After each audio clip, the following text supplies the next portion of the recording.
जो कथा आप और हम श्रवण कर रहे हैं नवरात्रि के पावन अवसर पर, नवरात्रि के समय पर, नवरात्रि के इस पवित्र अवसर पर, वो शक्ति के समय पर शिव की कथा। और फिर निवेदन है, नवरात्रे चल रहे हैं, देवी आराधना चल रही है, देवी के मंदिर लोग जा रहे हैं, माता रानी को चूनर चढ़ा रहे हैं। पुष्प लाल कलर का होता है, उसमें घंटी जैसा होता है, उसमें छोटे छोटे दाने से निकले, केवल एक पुष्प कूलर का फूल, एक घंटी वाला जो देवी जी को फूल चढ़ता है, जायसवन का बोलते हो, गुलर का बोलते हो, जिसका भी आप फूल बोलते हो। माँ भवानी को जिस स्थान पर भगवान शंकर का शिवलिंग रखा हुआ है, ये जलाधारी जो है माता पार्वती जी का हस्त कमल है। किसी भी स्थान पर बैठकर एक पुष्प समर्पित कर कर मृत्यु मंजरी चक्र का स्मरण कर कर अगर नारी उस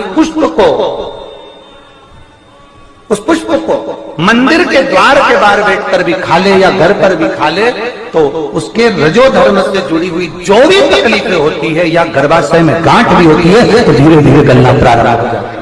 नवरात्रे में जैसे माताएं कहती हैं, हम नवरात्रे में माता जी का व्रत रख रहे हैं, हम नवरात्रे में ये उपासना कर रहे हैं, हम नवरात्रे में माता की ज्योत खड़ी कर रहे हैं, हम नवरात्रे में माता का अनुष्ठान। बिल्कुल करो, अनुष्ठान करना जरूरी है। आप व्रत करती हो जरूर करो, आप साधना करती हो, आपके घर में जैसा होता है वैसा करो, आपके घर में जो होता है वो करो। पर साथ में नवरात्रे में यदि प्रेमवश नवरात्रे में सफेद और पीछे जो डंडी होती है नारंगी कलर की, केसरिया कलर की, उसको तोड़ लिया जाता है।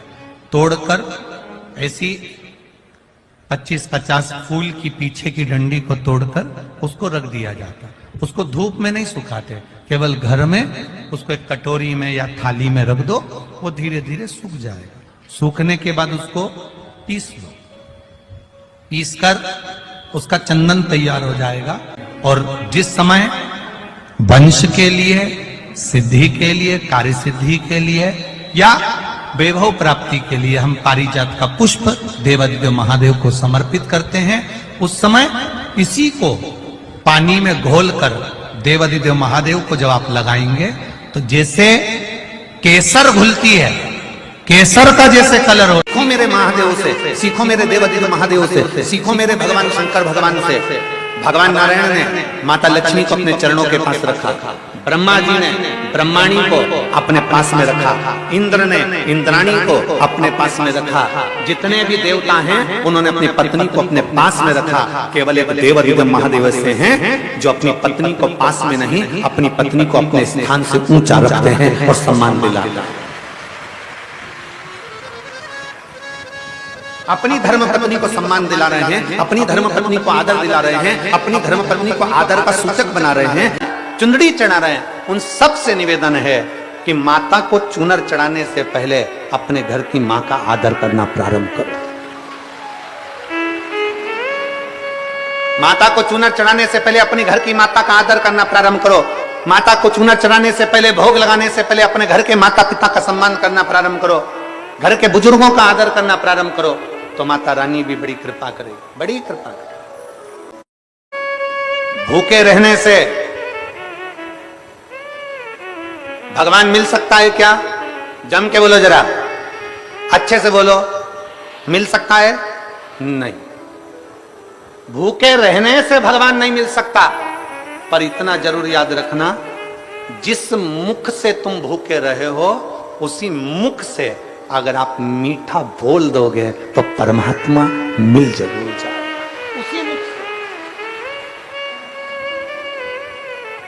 से, उसी मुख से केवल मीठा बोलना, केवल मीठा। मेरे सभी जीजाओं से, मेरे सभी बेटाओं से, मेरे सभी भाइयों से, मेरे सभी पुरुषों से निवेदन है, अपनी पत्नी का सम्मान करना सीखो। उसको चार लोगों में गाली देना नहीं, अपशब्द कहना नहीं, ताने देना नहीं, उसके ऊपर शस्त्र उठाना नहीं, उसके ऊपर हाथ उठाना नहीं, ये सीखो। और यदि आपको ऐसा लगता है कि मैं बहुत वीर हूं, मैं बहुत बलवान हूं, मेरी शूरवीरता ज्यादा है, मेरी वीरता ज्यादा है, तो मेरा प्रत्येक पुरुष से कहना है, प्रत्येक व्यक्ति से कहना है, अगर आप वीर हैं, शूरवीर हैं, तो अपनी पत्नी पर वीरता मत दिखाओ। फिर एक काम करो, काश्मीर और जम्मू चले जाओ। कितना भी दुख, विपदा, कष्ट सम्मुख में खड़ा हुआ हो, कितना भी दुख, पूंजी धन की अगर आपको कमी पड़ रही है और ऐसा लग रहा है कि मेरे पास में कुछ भी नहीं, हम तो यहां तक कहेंगे कोई मकान बना रहे हो, बेटी का विवाह कर रहे हो, बेटे का विवाह कर रहे हो, कोई अच्छा कार्य कर रहे हो, धन संपदा की भी कमती दिखे तो समय पर कांता भगवान का स्मरण कर, कांता चक्र का स्मरण कर, शिव और नारायण का नाम लेकर, एक बेलपत्र, एक शमीपत्र, एक श्वेत पुष्प, एक लाल पुष्प दोनों हाथ में लेकर भगवान शंकर के अशोक सुंदरी के स्थान पर अगर समर्पित करा जाए तो संपदा की भी कमी नहीं आती। वो कांता चक्र है जो नारायण के। माता रानी से जो मांगना है तुम्हें, अगर तुमने नवरात्रे में शिव जी की आराधना करिए, शंकर की कथा सुनिए, शंकर की आराधना करिए, शिव स्तुति करिए, शंकर को एक लोटा जल चढ़ाया, नवरात्रे में जितनी शंकर की आराधना कर सकते हो उतनी करो। शंकर की आराधना करने से नवरात्रे में शक्ति का बल बढ़ता, और 9 दिन तक नवरात्रि में 9 लाल फूल की 9 पंखड़ियां या 9 कोई भी चावल लाल कलर में कर कर, कुंकू में कर कर, अगर माँ जगत जननी के मंदिर में नहीं जा सकते, माँ भीड़ रहे तो शिवलिंग की जो जलाधारी है, जहां पानी गोल घूमता है, इस जलाधारी पर कहीं पर भी नवरात्रे में 9 दिन तक या तो लाल फूल की पंखड़ी 9 या 9 चावल के दाने लाल कलर कर कुंकू में, लाल चंदन में उस स्थान पर चढ़ाना प्रारंभ करो। 9 दिन के बाद तुम्हें 15 दिन और निकलेंगे, उसके बाद तुम्हें खुद लगेगा कि तुम्हारी जॉब, तुम्हारी नौकरी तुम्हारा बाबा ने लगाया है। शक्ति का बल, परिश्रम जरूर करना, मेहनत जरूर करना, रात दिन पढ़ाई एक साथ करना और अपने परिश्रम को नहीं छोड़ना। मेहनत जरूर करो पर साथ में ये प्रयोग भी करो नवरात्रि का। देखो शिव और शक्ति का बल तुम्हें प्रसन्नता देता है कि नहीं देता। इतना भयंकर असुर था विप्रचिति कि देवता सब त्रस्त थे उससे। एक बार भगवान ब्रह्मा जी ने भगवान नारायण से पूछा कि ये विप्रचिति का वध कौन करेगा, इस विप्रचिति का संहार कौन करेगा? तो कहा तब मां पार्वती इनका संहार करे। कितना सुंदर व्याख्यान इस विप्रचिति की कथा में आता है। माता का नाम रक्तदंती का कैसे पड़ा, वो शिव महापुराण की कथा वर्णन करती है। तो जब माता उमा जब प्रगटी तो उनका केश भूमि पर गिरा, और भूमि पर गिरने के कारण उससे एक वृक्ष उत्पन्न हुआ जो नीम का वृक्ष कहलाता, निमाड़ी का वृक्ष कहलाता। इसलिए साउथ में, दक्षिण में नीम के वृक्ष को स्वयं देवी का प्रतिबिंब माना जाता है। नीम के वृक्ष को स्वयं माता का प्रागट्य उत्सव माना जाता है। नीम के वृक्ष को स्वयं देवी का भाव वर्णित किया जाता है। और बहुत सुंदर बात है महाराज जी, जिसके शरीर में माता निकल गई हो, दाने दाने पड़ गए हो पूरे शरीर में, बुखार भी बहुत तेज आ रहा हो और पूरे शरीर में माता जी निकल गई हो, 1 लोटा पानी जिसके शरीर में माता जी निकली है उसके पास में रख दो, और वो पानी उठाकर नीम के पेड़ में उस व्यक्ति के ऊपर से 7 बार उतार के नीम के पेड़ में डाल दो। 3 दिन के अंदर उसकी माता जो शरीर में निकली हुई है, दाने दाने पड़े हुए हैं, जो बुखार बहुत तेज आ रहा है, उसमें धीरे धीरे आराम मिलना प्रारंभ हो जाता है। यहां तक शास्त्र कहता है कि किसी व्यक्ति को अचानक बहुत तेज बीमार आ गया, बहुत तेज बुखार आ गया, या एकदम, हम तो यहां तक कहेंगे कि ये वायरस चल रहा है, महामारी चल रही है, और कंठ में भी आपको अगर जलन पड़ रही है, कंठ रुक रहा है, बुखार बहुत तेज आ रहा है, शरीर में ताप है, डॉक्टर को दिखाओ मना नहीं है, सब कुछ करो मना नहीं है, पर 1 लोटा पानी अपने ऊपर से उतार कर 21 बार नीम के पेड़ में ले जाकर नाम गोत्र बोलकर डाल दीजिए, और नीम के पेड़ के नीचे की मिट्टी को अपने कंठ पर लगा लीजिए। 20 से 25 मिनट बाद आपको आराम लगना प्रारंभ हो जाएगा। ये उमा देवी है, पार्वती जी, मां सती जी, उमा, कात्यायनी, कुष्मांडा, स्कंदा, ये जितनी भी देवियां हैं, हम क्यों इनकी आराधना करते हैं? कभी आप लोगों ने विचार करा कि माता जी की, हम लोग आद्य शक्ति दुर्गा भवानी की, माँ उमा की, माँ कात्यायनी की, चंद्रघंटा की, स्कंदा की, इन माताओं की आराधना हम क्यों करते? क्यों माँ अंबा जगदम्बा की हम आराधना करते हैं? कभी आप विचार करें, करिएगा विचार। ऐसी कोई देवी नहीं है, ऐसी कोई माता, जगत जननी दुर्गा भवानी के जितने स्वरूप का आप दर्शन करेंगे, ऐसी कोई देवी नहीं है जिन्होंने शिव की आराधना नहीं करी, और ऐसी कोई देवी नहीं है जिन्होंने शिव से वर प्राप्त ना करा।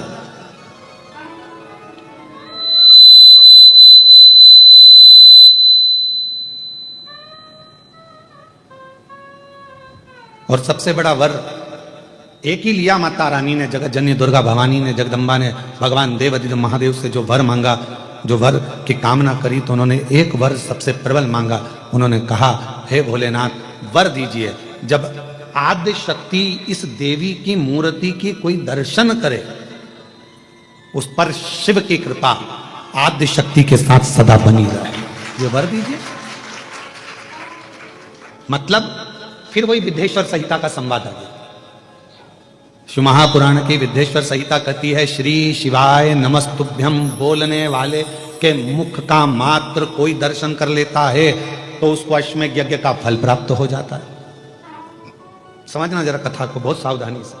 तो देखा जाए तो जैसे शंकर भगवान ने आद्य शक्ति दुर्गा भवानी को वर दिया कि तुम्हारे मूर्ति का दर्शन जो करेगा, हे दुर्गा, हे आद्य शक्ति, हे जगदम्बा, हे चामुंडा, हे कात्यायनी, हे गौरा, हे स्कंदा, हे मां चंद्रघंटा, हे चिंतपूर्णी, हे मनसा, हे कांगड़ा, हे ज्वाला, हे वैष्णव, हे मैयर, जो तुम्हारे इस स्वरूप का दर्शन करेगा, जो मांगेगा वो फल उसको प्राप्त हो, मनवांचित फल उसको प्राप्ति हो, शिव की कृपा हो। तो वही की वही बात तो यहाँ शिव महापुराण की विद्येश्वर संहिता में लिख दिया। विद्येश्वर संहिता में लिखा कि श्री शिवाय नमस्तुभ्यम का जाप करने वाले, श्री शिवाय नमस्तुभ्यम के मंत्र का उच्चारण करने वाले, श्री शिवाय नमस्तुभ्यम को बोलने वाले के मात्र मुख का दर्शन कर लीजिए। अगर मुख का दर्शन कर लिया तो हमारे जीवन के जितने संचित पाप हैं वो सब नष्ट हो जाते हैं और अश्वमेध यज्ञ का पुण्य फल हमें प्राप्त हो जाता है। 33 कोटि देवी देवताओं में से 7 देवता पार्वती जी के लिए मृत्यु लोक पर कैलाश पर आने लगे। जैसे ही आने लगे तो उनकी धर्मपत्नियों ने, सप्त देवियों ने कहा, आप जा रहे हो और आप जाकर पार्वती के साथ रहोगे, ये अच्छा लगेगा? तो सप्त देवताओं ने विचार कर अब करे क्या? तो पार्वती जी बुला रही हैं, हमें जाना पड़ेगा। तब सप्त देवताओं ने सप्त देवी का रूप धारण करा, सप्त मातृका बनकर तुरंत पार्वती जी के पास पहुंच गए। अंधकासुर को मारते समय सप्त मातृका प्रकट हुई है। आज भी आपके घर में वास्तु पूजन होता है, नवरात्रि की पूजन होती है, यज्ञ होता है, अनुष्ठान होता है, तो सप्त घृत मातृका मनाई जाती है। करें दर्शन, करें कभी कि नहीं करें? 7 बिंदी नीचे लगती हैं, फिर उसके ऊपर 6 बिंदी सिंदूर की। करें दर्शन, किस किस ने करें? ध्यान होगा आप लोगों को।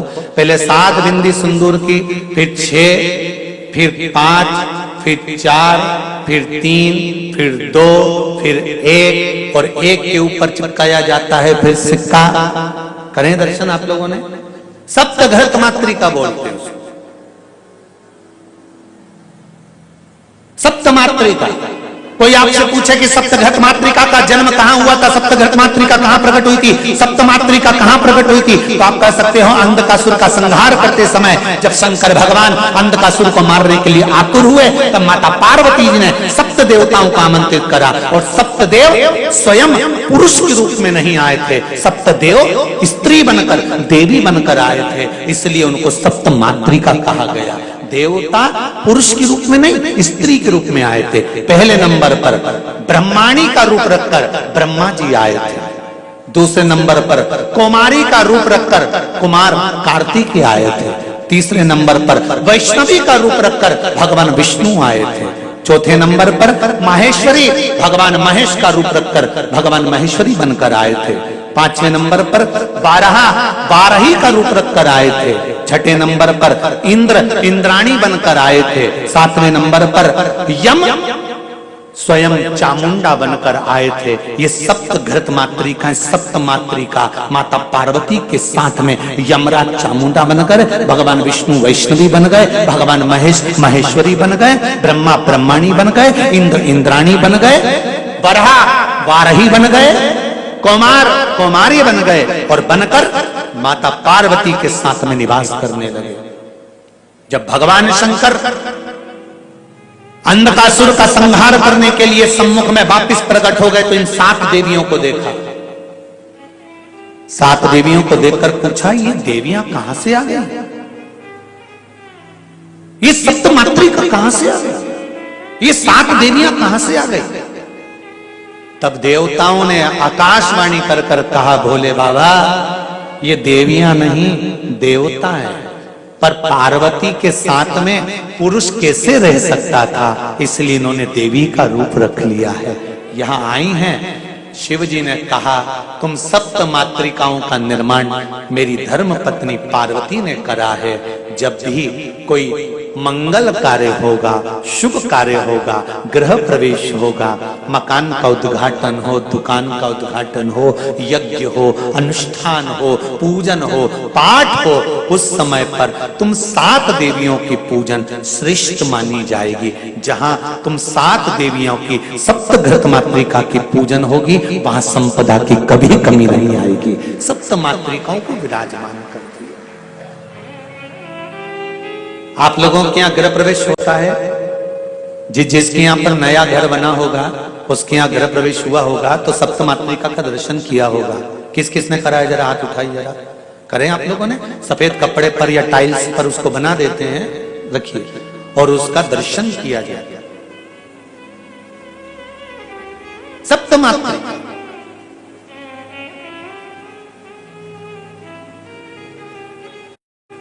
कहते हैं ब्राह्मण सिंदूर में गाय का घी घोलकर, भैंस माता का नहीं और डब्बे का नहीं, गाय का, जम के बोलो जरा, गौ माता, गौ माता के दूध से मक्खन से निर्मित घी को घोलकर ब्राह्मण देव जब सप्त मातृका का निर्माण करते हैं, तब ब्राह्मण का हृदय प्रसन्न होना चाहिए। जिस दिल के साथ में, हृदय के साथ में, मन से, चित्त से, वृत्ति से हृदय को प्रसन्न रखकर ब्राह्मण जब सप्त मातृका बनाता है, उस समय अगर उसका हृदय बड़ा प्रसन्न होता है तो उस घर में कभी संपदा की कमी नहीं आती है। सप्त मातृका का निर्माण भी उत्तम फल देता है। ब्राह्मण जब उचित आनंद के साथ में आनंदित होकर जब उस सप्त मातृका का निर्माण करता है और निर्माण कर उसका जब पूजन कराता है तो उसका आनंद दूसरा होता है। और सप्त मातृका के ऊपर जब ब्राह्मण घी चढ़वाता है, गाय का घी, कौन सा घी? अरे जम के बोलो जरा, गाय का घी जब चढ़ता है सप्त मातृका पर, जब चम्मच से आदि से जब घी चढ़ाया जाता है, वो घी का रेला जब नीचे तक आता है, जितनी दूर तक वो गाय का घी टपक कर नीचे तक जाता है बहता बहता, उतनी संपदा जिंदगी भर व्यक्ति के घर में बनी रहती है अगर गृह प्रवेश के समय पर वो घी बहाया जाए।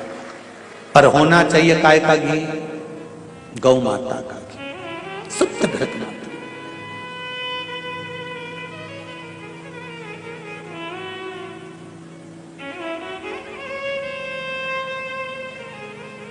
गोमाता के घी का बड़ा महत्व है जी, बहुत ध्यान देना।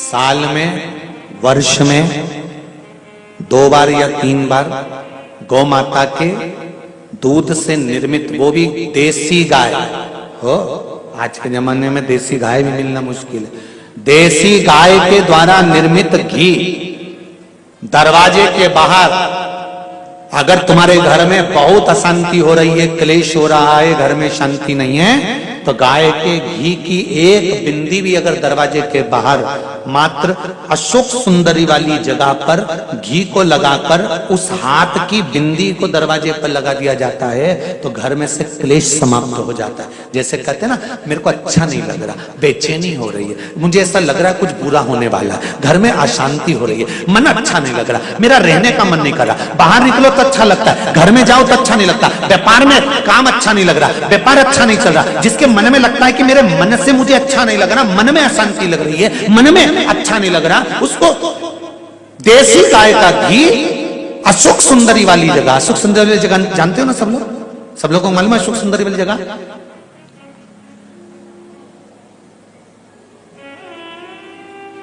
ये जलाधारी, ये चरण, ये शिवलिंग, समझ लेना जरा अच्छे से। शिवलिंग ये गोल जो भाग है ये माता पार्वती जी का स्थान, ये जो चरण है जहां से पानी बाहर बहता है, राइट भाग में गणेश जी, लेफ्ट में कार्तिकेय जी। इस जल बहने वाली जगह पर एक मोटी सी लाइन होती है शिवलिंग के सामने जहां से पानी बहता है, वहां बीच में एक मोटी सी लाइन होती है। अशोक सुंदरी बीच में, शंकर भगवान की 5 लड़कियां ऊपर, जया, विषहरा, सामरीवारी, दौतली, देव, गणेश जी, कार्तिकेय। तो अशोक सुंदरी वाली जगह पर गौ माता के घी का लेपन करने के बाद उस बिंदी को अगर वर्ष में 2 या 3 बार भी आप अपने दरवाजे के बाहर मात्र बिंदी स्वरूप लगाएंगे, तुम्हारी पेंटिंग खराब नहीं होगी जरा सी बिंदी लगाने से, घर की डिजाइन भी खराब नहीं होगी। मात्र एक उंगली लगा दी, टच कर दी, उतने से मन को आनंद की अनुभूति होती है। जिसको लग रहा हो कि मेरे मन को अच्छा नहीं लग रहा, बेचैनी हो रही है, वो आज भी कर देख लेना और पत्र लिखकर भेज देना 7 दिन के अंदर, बेचैनी बंद हुई कि नहीं हुई। यदि शिवाय नमस्तुभ्यम मंत्र, तो यहाँ आद्य शक्ति दुर्गा भवानी वो कहते हैं ना कि आप व्यस्त हो तो समझ लो कि सबसे ज्यादा मस्त हो, आप व्यस्त हो तो समझ लो कि सबसे ज्यादा जम के बोलो जरा मस्त हो, और आप किसी की खुशियों को देखकर त्रस्त हो तो समझ लो काय के मस्त हो। किसी की खुशी देखकर कोई अच्छे पद पर बैठ गया, कोई अच्छी कुर्सी पर बैठ गया, कोई अच्छे पद पर पुंदरी अंदर से त्रस्त हैं तो फिर काय के मस्त है, काय के मस्त। इसलिए शिव महापुराण की कथा कहती है कि भगवान से प्रार्थना करा करो कि मुझे व्यस्त रखना। यदि दूसरे की खुशियां देखकर आपका मन त्रस्त हो रहा है तो फिर ऐसी मस्तता किसी काम की नहीं। कह रहा है मेरी जितनी आद्य शक्ति दुर्गा भवानी, मेरी माँ जगतजननी, पार्वती माँ, जितनी माता हैं, ये कहीं ना कहीं शिव की स्तुति करती हैं और शंकर भगवान इनको प्रेरणा देते हैं कि किन असुर का संहार करना,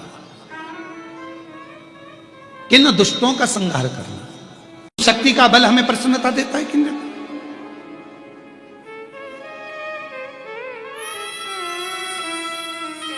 अब कई लोग ऐसे होते हैं, हम नवरात्रि आई है माता रानी को भज रहे हैं, जगत जननी दुर्गा भवानी को भज रहे हैं, पर शिव जी के मंदिर तक नहीं जा रहे, समय नहीं मिल रहा मंदिर जाने का, क्योंकि माता जी के मंदिर जाते हैं, माता जी को प्रणाम। अरे उस शंकर को पहले भजो, सवेरे उठते से ही पहला 1 लोटा जल शिव को, क्योंकि उसी के माँ जगत जननी हस्तकमल पर जल जाना जरूरी है, शंकर का चढ़ा वो हमें फल प्रदान कर।